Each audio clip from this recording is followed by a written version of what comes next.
Desde pequeña, siempre me gustó dibujar. No sabría explicar por qué, pero había algo mágico en ver un lápiz sencillo trazando líneas sobre el papel, creando formas, rostros, mundos que solo existían en mi cabeza.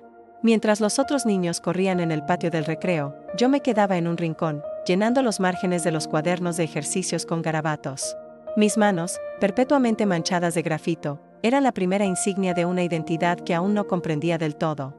Cuando los demás niños querían ser médicos, profesores o veterinarios, yo anunciaba, con toda la convicción del mundo, yo voy a ser artista.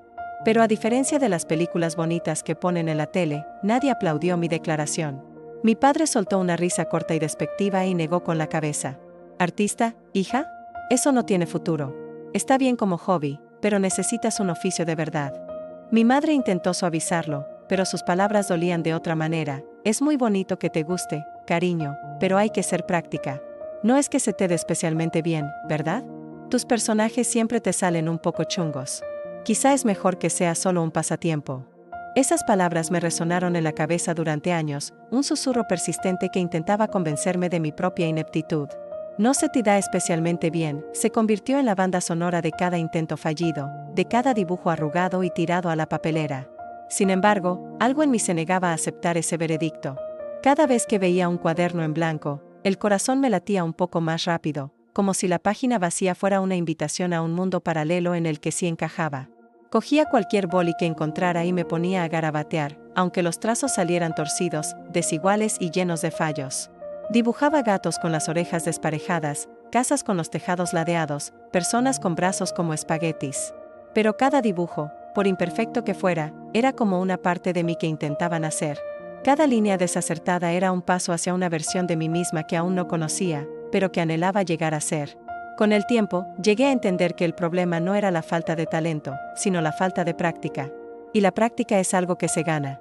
Los talentos naturales eran como flores que brotaban sin esfuerzo. Yo sería una semilla testaruda, abriéndome paso a través de la tierra a base de pura voluntad. Decidí que si no había nacido con un don, lo construiría con determinación y tesón. En la adolescencia, mientras mis compañeros soñaban con entrar en la universidad, yo soñaba con ahorrar para mis propios lápices de calidad y un curso de dibujo.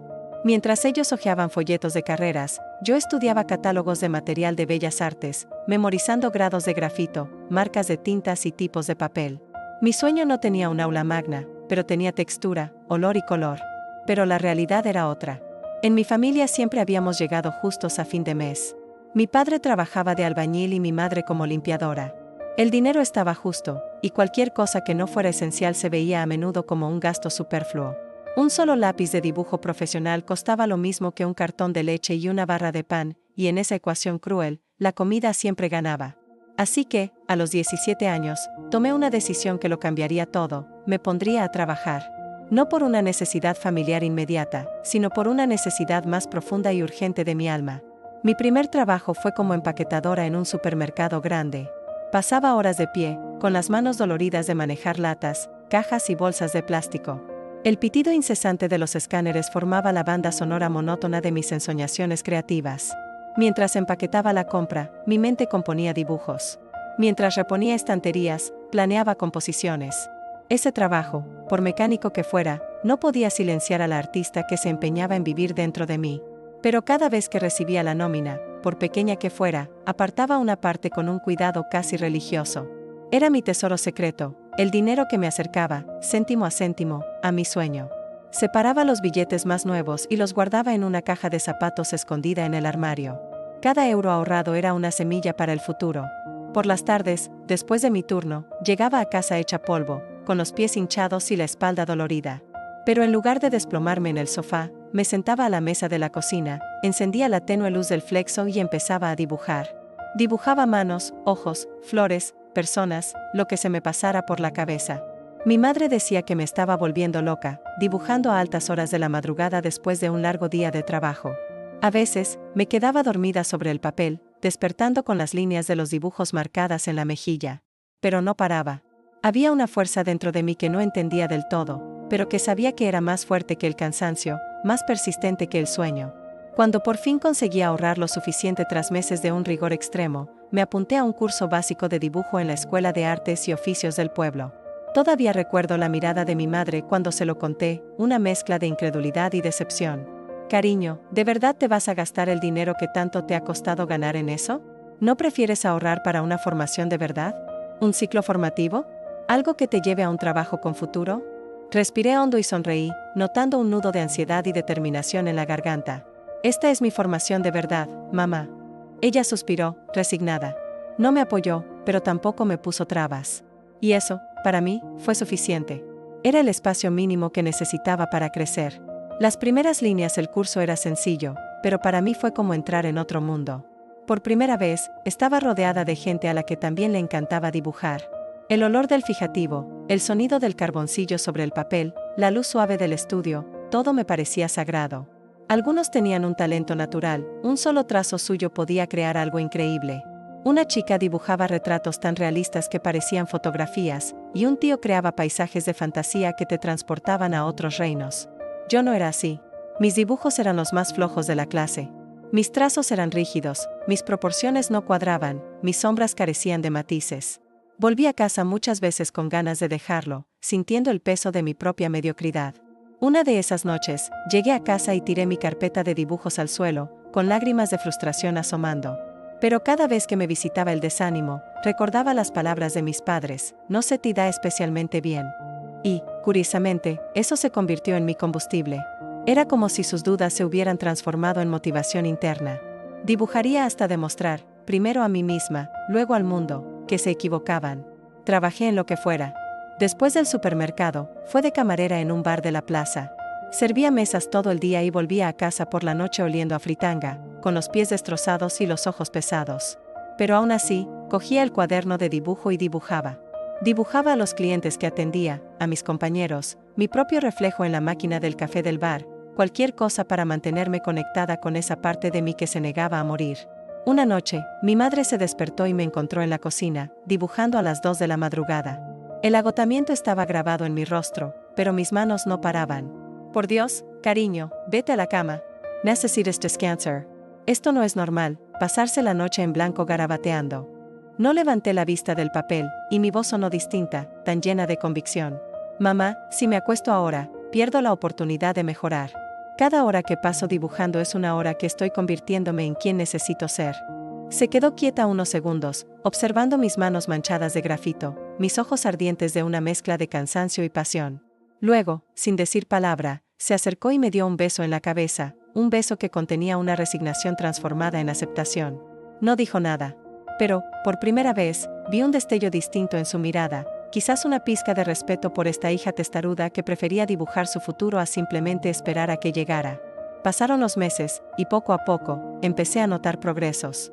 Mis manos aprendieron el peso justo del lápiz, la presión necesaria para trazos suaves o marcados. Mis ojos mejoraron viendo las proporciones, aprendiendo a medir distancias de un vistazo, a capturar la luz y la sombra con más precisión. Empecé a enamorarme del proceso, no solo del resultado. Descubrí una especie de meditación en el acto de dibujar, un estado de flujo en el que el tiempo desaparecía y solo existía en mi mano, el papel y la imagen que emergía. Cada error se convertía en una lección, cada accidente afortunado, en un descubrimiento. Subía mis dibujos a las redes sociales, incluso los simples, incluso los que no me parecían buenos. Al principio, a nadie le gustaban. Mis publicaciones se hundían en el feed sin un solo me gusta o comentario. Pero con el tiempo, 1 o 2 personas empezaron a comentar, luego 10, luego 20. Un desconocido elogió la expresión de los ojos en un retrato. Una vieja compañera del instituto dijo que admiraba mi persistencia. Era poca cosa, pero para mí significaba el mundo. Cada corazón, cada comentario, era un hilo de esperanza que me conectaba con la posibilidad de que quizás, algún día, podría conseguirlo de verdad. Seguí estudiando, practicando y ahorrando. Hice un segundo curso, luego otro online, aprendiendo sobre teoría del color, composición y técnicas de sombreado. Mientras mis antiguos compañeros de clase se licenciaban en la universidad o se casaban, yo seguía con uniforme, llevando bandejas y paquetes, con las manos de camarera aún temblorosas por la fatiga del turno anterior. Pero, en el fondo, lo sabía, estaba construyendo algo que nadie podría quitarme. Cada línea dibujada, cada hora de estudio, cada euro ahorrado era un ladrillo en una base invisible pero inquebrantable. Fue un domingo por la tarde cuando llegó el mensaje. Estaba fregando los platos de la comida, con las manos rojas y ásperas por el agua caliente, cuando vibró el móvil. Una mujer llamada Camila, que seguía mis dibujos en internet, me había escrito: hola. He visto tus trabajos y me encanta tu estilo. ¿Hacéis encargos? Me gustaría un retrato digital de mi marido y mío. Debí leer ese mensaje 10 veces antes de contestar, secándome las manos con cuidado en el delantal para no manchar la pantalla. Mis manos no temblaban de cansancio ahora, sino de una emoción tan intensa que parecía querer salirse por mis poros. Era la primera vez que alguien quería pagar por algo que yo había dibujado. Alguien veía valor en lo que creaba. Alguien estaba dispuesto a cambiar dinero por un trozo de mi alma, traducido en líneas y colores.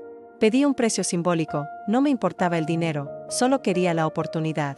La cantidad era menos importante que el gesto en sí, la validación que representaba aquel encargo. Pasé días trabajando en ese retrato, revisando cada detalle, intentando que fuera lo mejor que podía hacer. Estudié las fotos que me envió, capturando no solo los rasgos de sus rostros, sino la luz en sus ojos, la curva de sus sonrisas, la historia que contaban esos rostros. Trabajé hasta bien entrada la noche, ignorando el cansancio, alimentada por una energía nueva que nacía de la importancia de aquella tarea. Cuando entregué el trabajo final, tras una última revisión meticulosa, Camila respondió con un mensaje que nunca olvidaré: es perfecto. Tienes mucho talento. Gracias por poner tanto cariño en este dibujo. Nos has captado perfectamente. Lloré. Me senté en el suelo de mi pequeño salón y lloré como no lo hacía desde hacía años. No de tristeza, sino de alivio. Era la prueba de que todo el esfuerzo, todas las noches en vela, toda la incredulidad, por fin habían valido la pena. Alguien veía no solo un dibujo, sino el cariño que había puesto en él. Se lo conté a mis padres ese mismo día. Estaban en el salón viendo la tele cuando entré, sosteniendo el móvil con el dibujo terminado como si fuera un trofeo. Mamá, papá, lo he conseguido. Me han hecho mi primer encargo de pago. Mi padre me miró sorprendido y bajó el volumen de la tele con el mando. ¿En serio? ¿Y te han pagado de verdad? Me han pagado. Y han dicho que les ha encantado. Esperé una reacción, un comentario escéptico, una palabra de cautela, la duda de siempre. Pero lo que vino fue algo que no me esperaba. Mi padre se levantó, vino hacia mí y me abrazó. Un abrazo fuerte, emocionado, de esos que dicen más que 1000 palabras. Noté sus hombros temblar y me di cuenta de que él también estaba emocionado.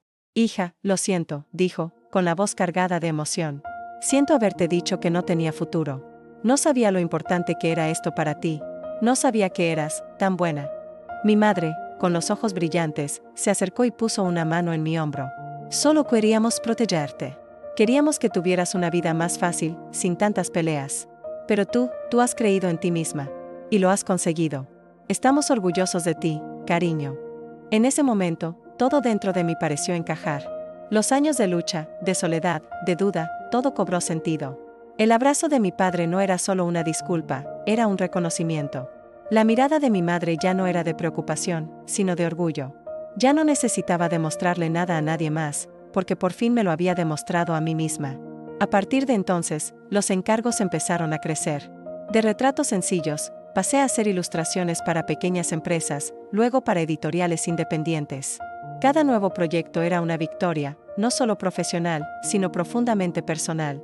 Porque cada trazo que hacía llevaba un recuerdo, de la chica que dibujaba a escondidas por la noche, de la cansada empaquetadora, de la camarera que soñaba despierta entre pedido y pedido. Cada cliente satisfecho era una respuesta silenciosa a las voces que una vez dudaron de mí.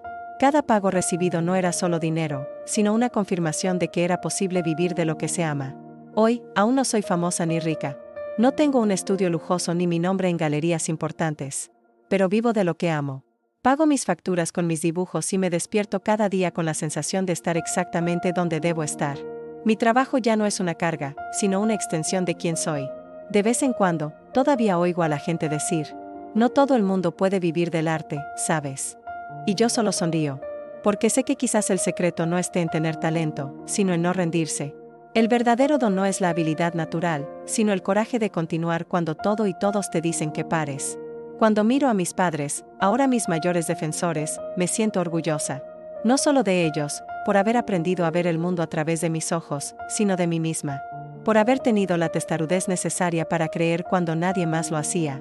Porque aprendí que soñar es fácil, lo difícil es luchar cada día por seguir creyendo en el sueño. Es levantarse tras cada fracaso, seguir dibujando cuando los trazos salen mal, ahorrar céntimos cuando el objetivo parece inalcanzable. Pero al final, Cada sacrificio valió la pena. Porque el trazo que más pulí en todo este camino no fue el del lápiz, fue el del coraje. El coraje de ser imperfecta, de ser testaruda, de ser diferente. El coraje de crear mi propio camino cuando no había uno disponible. Y es con ese coraje con el que sigo dibujando, página tras página, el futuro que siempre quise, un futuro en el que puedo ser completamente yo, donde mis manos ya no llevan cajas del supermercado o bandejas del bar, sino que sostienen el poder de dar vida a mundos que una vez existieron solo en el silencio de mi imaginación. Un futuro pintado con todos los colores del sueño que nunca me abandonó, incluso cuando yo casi lo dejo marchar. Gracias por ver el video hasta el final. Si te ha gustado, considera suscribirte al canal.